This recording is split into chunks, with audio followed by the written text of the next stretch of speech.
바벨론이 유다를 공격했을 때 유다는 끝까지 항복 거부하고 저항을 하게 됩니다.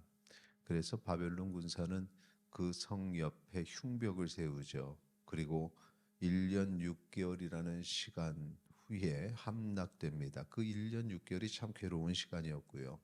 그리고 함락 이후에 그 사건이 이제 오늘 본문의 내용인데 시드기야 왕과 군사들이 도망을 갔다가 여리고 평원에서 잡힙니다.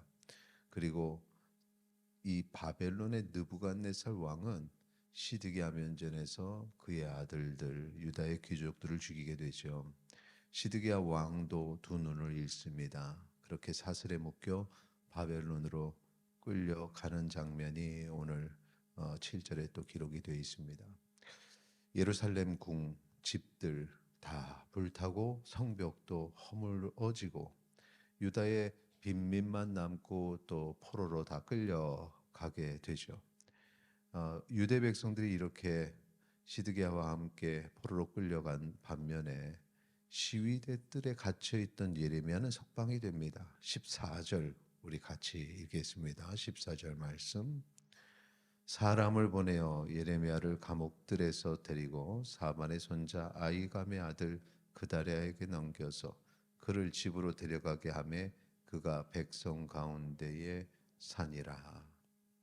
그리고 오늘 본문에 또 한 사람 구원받으니 어제 말씀을 드렸던 에벳 멜렉이 구원받은 이야기가 이 뒤쪽에 또 오늘 본문의 뒤쪽에 있습니다.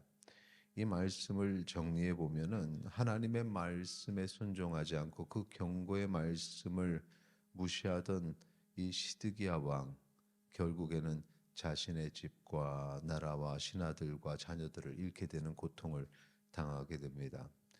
이게 기억해야 될 것은 하나님의 말씀이 심판에 대한 경고로 선포될 때 오늘의 이 날을 상상하지 못한다는 것입니다. 그래서 사람들은 그 심판의 메시지를 좋아하지 않고 그 심판의 메시지를 전하는 예레미야를 핍박했다는 것입니다.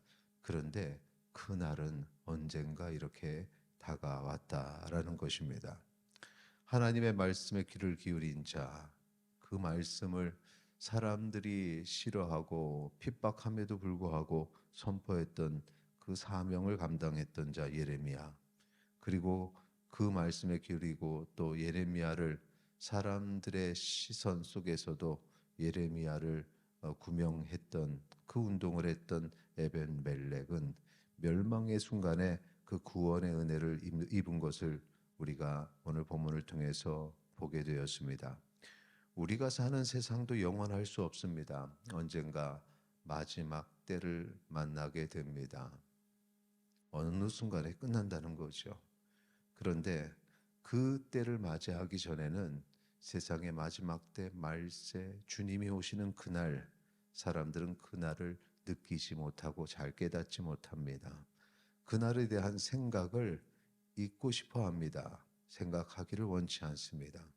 오늘 이 말씀을 통해서 우리가 다시 한번 마지막 때에 오실 주님, 이 세상의 끝이 있음을 기억하고 그 말씀에 우리의 마음을 열어서 말세에 오실 주님을 기다리는 믿음을 갖는 주의 백성 되기를 소망합니다.